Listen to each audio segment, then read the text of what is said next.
নতুন একটি ব্লগে সবাইকে স্বাগতম। তো সবাই কেমন আছেন? আশা করি ভালোই আছেন। তো আমি একটা কথা বলবো, ফেসবুকের কিছু গাইডলাইন আছে, সেগুলো মেনে চলতে হবে। যেমন আমি ফেসবুকে এসে কাউকে বলতে পারবো না যে আমাকে ফলো দাও বা ফলো ব্যাক দাও।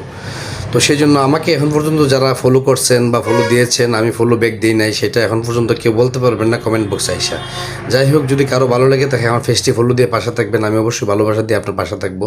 তো এই মুহূর্তে আমরা মোটরসাইকেল করে যেতেছি এক জায়গাতে। তো সঙ্গে থাকেন, কোথায় যাই এবং জায়গাটি কেমন আপনাদেরকে তুলে ধরবো ভিডিওর মাধ্যমে। তো এই মুহূর্তে মোটরসাইকেল যিনি চালা যেতেছে আমার সাইদুল ভাই।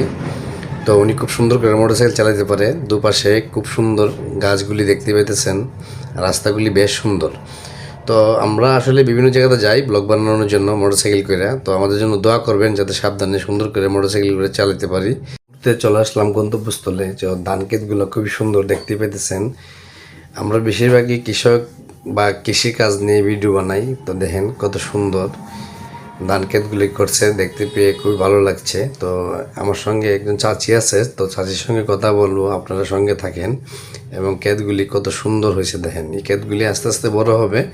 তো তার তোনা সুন্দর, যদি ঘুরে দেখেন সারা পৃথিবী সারা দেশ, তাহলে বুঝতে পারবেন আমাদের এই সোনার বাংলাদেশ কত সুন্দর। তো এই মুহূর্তে আমি কিছু জমির সামনে আসলাম। তো জমিগুলো কত সুন্দর করে করছে কৃষক ভাইয়েরা। সুন্দর হয়নি না? হবে একদিন, না হবে একদিন, হবে। তো আসলে এই ক্ষেতগুলোতে যে মনে করেন ধান হইব এক সময়, আর এই ধানগুলো তো আমরা চালে রূপান্তরিত করবো বা চালগুলো হবে ধান থেকে, তখন হচ্ছে আমরা এগুলো খাইবো না। হ্যাঁ, এটা আমি দিয়েছি।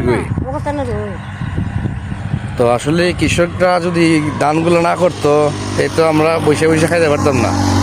তো কৃষকদেরকে জানাই ধন্যবাদ। আসলে চাচিও খুব সুন্দর কথাই বলছে যে কৃষকরা চাল এই ক্ষেতগুলো করে দিকে আমরা খাইতে পারি বসে।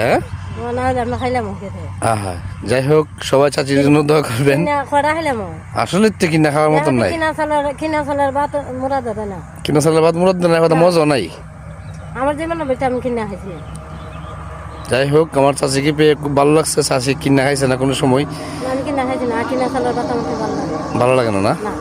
আসলে যাই হোক, যারা শহরে থাকেন আপনারা আসলে যদিও কিনা খান, তো আসলে এই কৃষক ভাইয়াদের যে ধানগুলা করে, এই ধানগুলোই কিনা খান। আসলে দেখেন এই জমিগুলা খালি করছে, হয়তো আস্তে আস্তে এই ধানগুলা কেটে দেয়। ধান এইগুলা যে জ্বালাগুলা লাগাইছে এগুলো আস্তে আস্তে বড় হবে, তারপরে তো ধানগুলা ধরবে, তারপরে এগুলা হয়তো আবার আমরা কিনে খাবো, বুঝতে পারছেন না? যাই হোক, পাশে কিছু বেড়া আছে, এই যে দেখেন মেরাগুলা। তো মেরাগুলা কত সুন্দর।